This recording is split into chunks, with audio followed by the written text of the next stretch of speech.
ஏனுங்க மக்களே, வணக்கங்க மக்களே. இது நம்ம ராசை தமிழா வலைவலி முதல்ல புதுசா ஒரு முயற்சியா நம்ம அரசியல் அனுப்புறேன்னு ஒரு நிகழ்ச்சியை ஆரம்பிச்சிருக்கோம். அதுக்கு நம்ம மக்கள்லாம் கொஞ்சம் தொடர்ந்து ஆதரவு கொடுக்கணும். நம்ம ஒரு நிகழ்ச்சிக்குள்ள போயிருவோமா? முதல்ல கருணாநிதி இருந்தாரு, அப்புறம் ஸ்டாலின் இருக்காரு, இப்ப உதயநிதி ஸ்டாலின் வர்றாரு. உதயநிதி ஸ்டாலின் வந்த உடனே சொல்றாரு, எங்க 2 நாளைக்கு முன்னாடி 3 நாளைக்கு முன்னாடி ஒரு சம்பவம் நடந்துச்சு பாத்தீங்களா? என்ன சம்பவம்? எங்க நம்ம தளபதி விஜய் வந்து அவரோட அரசியல் பண்ணத்தை தொடங்கிட்டாருங்க. கட்சி கொடி ஏத்திட்டாரு. ஏங்க அது பிரேக்கிங் நியூஸே அதானுங்க. நேற்று வரைக்கும் பிரேக்கிங் நியூஸ் அதான் இருந்துச்சு. சரி, மாநாடு எந்த இடத்துல நடத்த போறாங்க, எத்தனை லட்சம் பேர் கூட போறாங்க? இல்ல இடம் மாநாடு முதல்ல நாங்க உங்களை நடத்த விட்டுருவோம் நினைக்கிறீங்களா? இல்ல இடம் தான் உங்களுக்கு கிடைச்சிருமா? ஜனநாயகத்துல ஒரு ஆர்ப்பாட்டம் பண்ணதுக்கு ஒரு மாநாடு நடந்தது கூட இடம் கிடைக்காதா? நாங்க கொடுக்க விட மாட்டோங்க. எப்பனாலும் கொடுத்தாங்க ஆகணும். சரி, கொடுத்துட்டா மட்டும் கொடியோட விளக்கத்துல சொல்லிடுவீங்களா? எங்க என்ன தெரியும் சொல்லுங்க பாப்போம். கொடியோட விளக்கம் அது அவர் தான் சொல்லுவாரு. நீங்க உங்க கட்சியில இருந்து எப்ப விளக்கம் கொடுத்திருக்கீங்க? நீங்க கட்சி கொடி ஏத்தும் போதே நாங்க விளக்கத்தை கொடுத்தோம்ல, நாங்க பிரேக்கிங் நியூஸ் கொடுத்தோம்ல. இல்லங்க, ஏத்துனது தமிழக வெற்றி கழக கொடி. ஆனா நீங்க விளக்கம் கொடுத்தது திமுக கொடிக்கு. உங்க கொடிக்கு விளக்கம் கொடுத்துருக்கீங்க. சரிங்க, இப்ப நீங்க புதுசா கட்சி ஆரம்பிச்சு மட்டும் நாட்டுல என்ன நல்லது செய்ய போறீங்க? என்னத்த மாடலை கொண்டு வர போறீங்க? எங்க திராவிட மாடல் ஆட்சி சிறப்பா போய்கிட்டு இருக்கா இல்லையா? திராவிட மாடல் எங்க போகுது? நாட்டுல தாங்க போகுது. இந்தியாவுக்கு முன்மாதிரியானது இங்க திராவிட மாடலுங்க. எப்படி முப்பாட்டன் முருகன் சொல்றதா? இப்ப முப்பாட்டன் போன வருஷம் சீமான் முப்பாட்டன் முருகன் சொல்லும் போது பிஜேபியோட பிடிஎம்னு சொன்னாங்க. அப்ப சீமானோட நீங்க உள்ள கொண்டு வர வச்சு சீமானோட நீங்க கூட்டணி வைக்க போறீங்களோ? இது கூட்டணி எல்லாம் வந்து அவங்களோட முடிவுங்க. இதெல்லாம் நம்ம உட்காந்து பேசிட்டு இருக்கோம். எங்க தமிழ் தேசிய கட்சியோட உள்ளதான் நீங்க சொல்றீங்க. அப்ப இப்ப கூட்டணிங்க மாதிரி எப்ப பார்த்தாலும் அவங்க என்ன வந்து விஜய்க்கு ஆதரவு கொடுக்குறாரு. கட்சிக்கு வேறமே திராவிடத்தை சாடாம தமிழ்ல தானே வச்சிருக்கிறீங்க. தமிழ் தேசியத்தை நோக்கி தான் பயணம் பண்றீங்க. அதனால சீமானோட ஆதரவு உங்களுக்கு இருக்கா இல்ல எதிர்பார்க்கலாம்? இல்ல, இது எதிர்பார்க்கீங்களான்னு கிடையாது. நம்ம அந்த காலகட்டத்துக்கு வரும்போதுதான் தெரியும். சரி சரி. ஏன்னா இப்பதான் கொடி பிப்ரவரி மாசம் கட்சி தொடங்குச்சு. கட்சியோட பேரை அறிவிச்சு விட்டோம். இப்பதான் கொடியை அறிமுகப்படுத்திருக்காப்புல நம்ம கட்சி தலைவர் அண்ணன் விஜய் அவர்கள். இன்னும் வந்து மாநாடு போட்டு மாநாடுலாம் தெரியும். மாநாடுல அவங்களோட கொள்கை என்ன அப்படிங்கறத விலைக்கு சொல்லணும். விலைக்கு சொன்னதுக்கு அப்புறமா தான் இது அவங்களோட கொள்கை நாம் தமிழர் கொள்கைக்கும் ஒத்து போகுதா என்னங்கிறத பார்த்து அவங்க 2 பேரும் முதல்ல இதுல வந்து ஒரு அண்டர்ஸ்டாண்டிங் நிக்கிறாங்களா. ஏன்னா இப்ப இருக்கிற பிரச்சனை என்னன்னா, கூட்டணி யார் கூடங்கிறது கிடையாது. சரி, யார் தலைமையில் கூட்டணி. அப்ப நீங்க அந்த திராவிடங்கிற சொல்ல இல்லைன்னா கூட்டணியில இழுத்து போட்டுருவீங்க. திராவிடம் சொல்லிட கூடாது. கண்டிப்பா. அப்ப அம்மா மக்கள் முன்னேற்ற கழகத்துல திராவிடம் இல்லையா? அதை என்ன செய்யலாம்? அண்ணனோட கொள்கையில இன்னொரு கொள்கையை உருவாக்கிக்கணும். பக்கமும் அதாவது ஆட்சியில் அமராது தரைபடாத கைகளுக்கு சொந்தக்காரர் கூட தான் நாங்க கூட்டணி வைப்போம்னு அண்ணன் சொல்லியிருக்காரு. சரி, அப்படி அந்த வரிசையில பார்க்கும்போது விஜய் அவர்கள் வந்து இப்ப புதுசா வந்து அரசியலுக்கு வராங்க. இது வரைக்கும் ஒரு எம்எல்ஏவோ எம்பியோ அந்த மாதிரி இருந்தா கிடையாது, அரசியலும் கிடையாது. அரசியல் புதுசா கலந்துறாங்க.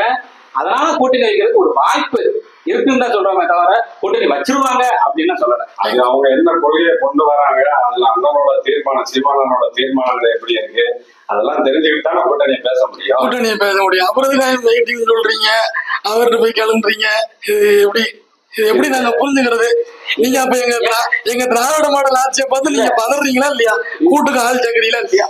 திராவிட மாடல் ஆட்சியை பார்த்து பதறல. இப்ப திராவிட மாடல் தான் இவங்க 2 பேரும் எங்க ஒண்ணு சேர்ந்துருவாங்களோன்னு பதறிக்கிட்டு நாங்க சும்மா இருக்கு. எங்களோட ஐடியா வந்து எதுவுமே செய்யறது கிடையாது.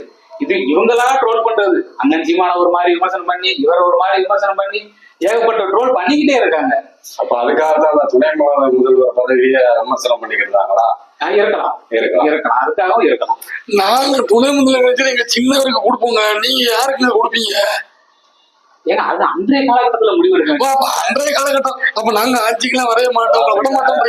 கட்சினா அடுத்த தொண்டர் வருவாங்க. கம்பெனிக்கும் போது அடுத்த வாரிசு தான். அது வந்து திமுக வந்துங்க ஒத்துக்கணும்ல. ஏங்க நாங்க வாரிசு கம்பெனி தாங்க. நான் இருப்பேன், என் மகனு கொடுப்பேன், என் பேரனு கொடுப்பேன், என் குடும்பத்தை நான் பாதுகாப்பேங்க. உங்களால அப்படி பண்ண முடியுமா? அது அடுத்து நீங்க முன்னெடுத்து போறதுலதான் இருக்குது. எப்படி கூட்டணி வைக்கிறீங்க, என்ன கொள்கையில முன்னெடுத்து கொண்டு வரீங்க, அதுலதான் நீங்க அரசியலை எப்படி கொண்டு போறீங்க. இல்ல அடுத்த இன்னும் ரொம்ப நாள் கிடையாது. 22ஆம் தேதி தான், செப்டம்பர் 22 கொள்கை என்னன்னு தெரிஞ்சு போயிடும். அந்த இடங்கள்லாம் தேர்வு பண்ணி முடிச்சிட்டீங்களா? அதுக்கு எதுவும் பிரச்சனைன்னு சொன்னாங்க. அந்த சீமானும் அதை பத்தி பேசிக்கிட்டு இருந்தாரு. கொடுத்து விடுறாங்க.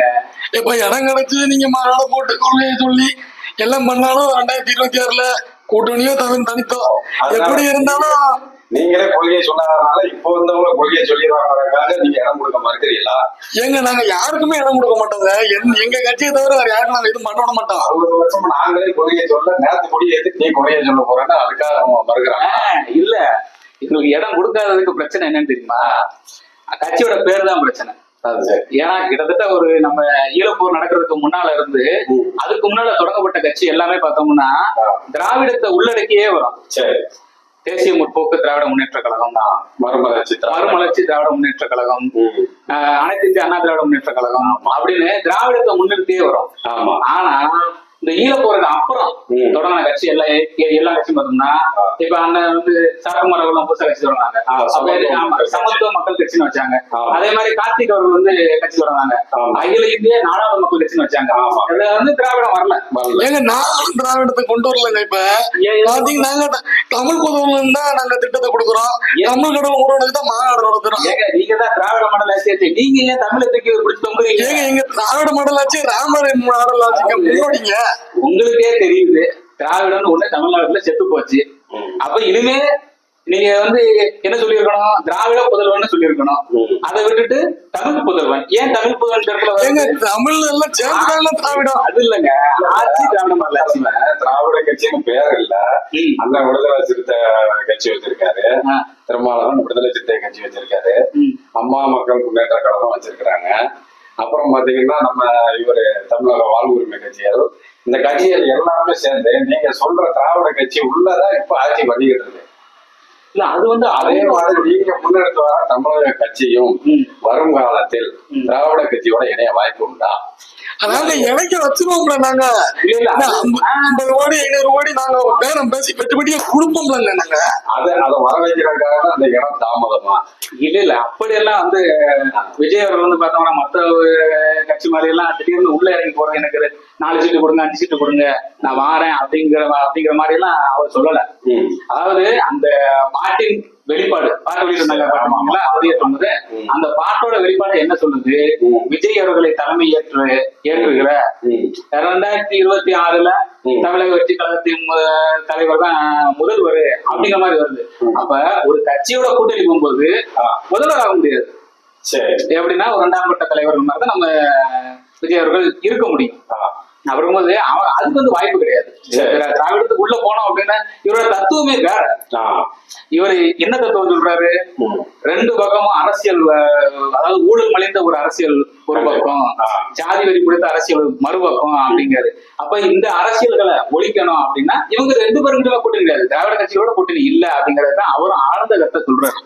அவருடைய உச்சகட்ட ஸ்பீக்ல இருக்கும் போது அவர் நினைச்சிருந்தா இன்னொரு 50 வருஷத்துக்கு கூட 500 கோடி 1000 கோடி சம்பளம் வாங்கியிருக்கலாம். அதை விட்டுட்டு இதுல வர்றதுனால நேர்மையாளராகவே இருப்பாருன்னு சொல்ல வர்றீங்க? இல்ல, இது நம்ம அப்படி பார்க்க கூடாது.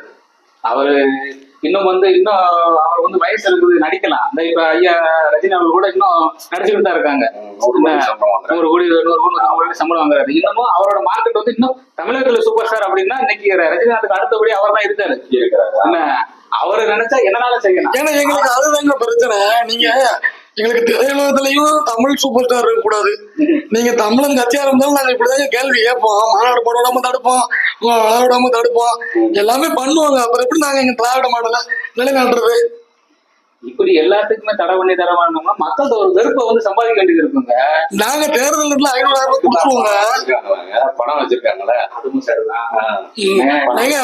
நம்ம மக்கள்கிட்ட வந்து ஒரு தேசிய வியாதி அப்படின்னு எடுத்துக்கிட்டோம்னா மறதி, என்னென்ன காலகட்டத்துல என்னென்ன நடந்துச்சு அப்படிங்கறத முற்று முழுதும் மறந்துடுவாங்க.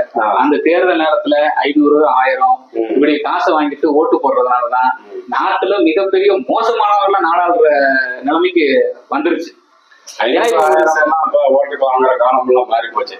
விக்கிரவாண்டி தேர்தல்ல பாத்தீங்கன்னா ஒரு வீட்டுக்கு 40,000 50,000 வீடையே விக்கிரவாண்டி இல்ல, விக்கிரவாண்டி விக்கிரவாண்டி. அதான் அப்ப அவ வந்து முன்னேறிட்டாங்க மக்கள் வந்து. இப்ப ஓட்டோட விலை வந்து முன்னேறிடுச்சு. கண்டிப்பா கண்டிப்பா. இப்ப நீங்க சென்னையில பாத்தீங்கல்ல, சென்னையில இப்ப இந்த கடந்த டிசம்பர்ல பெரும் வெள்ளம் வந்துச்சு. தூத்துக்குடி திருநெல்வேலி எல்லா பக்கமும் பெருசா வெள்ளம் வந்துச்சு. அப்படி இருக்கும்போது எல்லாரும் என்ன பேசினாங்க, திமுக அவ்வளவு முடிஞ்சுச்சுனாங்க. நாங்க தேர்தல் நேரத்துல 5,000 10,000 கொடுத்து ஓட்டை கவர் பண்ணி 40க்கு 40 ஜெயிச்சோமா இல்லையா? இல்ல அது வந்து ரொம்ப அது என்னன்னா, அதாவது நீங்க கஷ்டப்படும் போது மட்டும் தமிழ் தேசிய கட்சிகள் வந்து முன்னாடி இருக்க எல்லா உதவிகளும் பண்றாங்க. உதவிகளுக்கு அவங்க ஆர்ப்பாட்டம் போராட்டம் எல்லாத்துலயும் அந்த எடுத்து எல்லாமே. இப்ப தற்சமயமா பாத்தீங்கன்னா கேங்மன் போராட்டம், அதுலயே நின்று போராடினாரு எல்லாத்துக்கும். இப்ப இந்த கொல்கத்தாவோட பயிற்சி மருத்துவ கொலை வழக்கில் கூட அண்ணன் வந்து நேற்றைய முன்தினம் வந்து இது பண்ணிருக்காங்க, ஆர்ப்பாட்டம் பண்ணிருக்காங்க. இன்னொரு பிரச்சனை, மாணவர் பிரச்சனை, எல்லா பிரச்சனைக்கும் போராடுறீங்க. அதனாலதான் உங்களுக்கு ஒரு சூப்பர் பம்பர் ஆப்பர் ஒண்ணு கொடுத்துருக்கோம். அதை பாக்கலையா நீங்க? நம்ம பாஜக வந்து என்ன சொல்லிச்சு தெரியுமா? நீங்க உங்களுக்கு 100 சீட்டு கொடுத்துடுறோம். 100 சீட்டா? சீட்டு நம்ம நாம் தமிழர் கட்சிக்கு அது பறவை வருதுன்னு நீங்க பாக்கலையா? ஒரு 100 சீட்டு கொடுத்துடுறோம். உங்களை முதல்வர் வேட்பாளரை அறிவிச்சிடுறோம். எங்களோட கூட்டணிக்கு வர வாய்ப்பு இருக்கா? எங்க முடியாதா? அதிமுக ஒரு ஆஃபர் கொடுக்குங்க. ஏங்க நாங்க ஒரு 60 சீட்டு கொடுக்குறோங்க, உங்களுக்கு துணை முதல்வர் பொறுப்பு கொடுக்குறவங்க அப்படின்னு அவங்க ஒரு ஆஃபர் கொடுக்குறாங்க. அதுக்கு அடைப்பட்ட தோன்ற வரைக்கும் அது பறவை கிடக்குன்னு இப்ப சமீபமா பறவை வருது, அதெல்லாம் நீங்க பாக்குறது இல்லையா? அதாவது அண்ணன் வந்து எப்பவுமே சொல்ற ஒரே வாக்கியம் என்னன்னா, நிரந்தர வெற்றிக்காக இப்ப ஆகிற தோல்வியை வந்து நம்ம வந்து தள்ளி நிரந்தர வெற்றி அப்படிங்கறத வந்து நம்ம உள்வாங்க. அதுக்கு வந்து ரொம்ப நாள் கஷ்டப்படணும். கஷ்டப்பட்டாதான் நிரந்தர வெற்றி அதே தற்காலிக வெற்றிக்காண்டி நிரந்தர தோல்வியா அப்படிங்கிற மாதிரி அண்ணன் வந்து சொல்லுவாங்க. அதன்படி இது வந்து அதெல்லாம் கூட்டணி எல்லாம் பிஜேபியோட கூட்டணி போறதுக்கு வாய்ப்பே கிடையாது. ஆமா, அதே மாதிரி அதிமுக கூட்டணி போறதுக்கு வாய்ப்பு கிடையாது. ஏன்னா எப்பவுமே அண்ணன் சொல்றது என்னன்னா, புலிக்கு எலிக்கு தலையா இருக்கிறத விட சிங்கத்துக்கு வாழா இருந்து போயிடலாம். அதாவது நீங்க சொல்றத பார்த்தா வென்றால் மகிழ்ச்சி, தோற்றால் பயிற்சி, தொடர்ந்து நீங்க முயற்சின்னு போய்கிட்டே இருப்போன்றீங்க. வழியில போறதுனால சமரசத்துக்கு இடமே கிடையாது. இடமே இல்ல. கட்சிகள் கூட்டணிக்கு கூப்பிட்டாலும் சரி, கட்டுக்கட்டா பணம் கொடுத்தாலும் சரி, கொள்கைக்கு நிக்கிற கட்சி, கொள்கைக்கு நிக்கிற கட்சி. இதே தொடர்ந்து விஜய் அவர்களும் பின்பற்றி வந்தாருன்னா வருங்காலத்துல சீமானோட கூட்டணிக்கு வாய்ப்பு உண்டு. அடுத்த கொள்கைகள்ல தான் தெரியும். எனக்கு வாய்ப்பு இருந்தாலும் இல்லை என்றாலும், கூட்டணி வைத்தாலும் வைக்கலைனாலும், அவர் அண்ணன் விஜய் அவர்களோட தமிழ் தேசியத்தை நோக்கியே நகரணும். அண்ணன் சீமானவரோட தமிழ் தேசியத்தை நோக்கியவும் நகர்றாங்க. அது யாரும் மட்டும் இருக்க மாற்று கருத்து இல்ல. இதனால எதிர்காலத்துல 2 பேரும் தனித்தனியா பயணிச்சாலும் தமிழ்நாட்டுல ஆளுங்கட்சியும் எதிர்கட்சியும் தமிழ் தேசிய கட்சியும் தமிழனாவே இருக்கணும்னு இந்த நிகழ்ச்சி மூலமா நம்ம கேட்டுக்கிடுவோம். நன்றி. நல்லா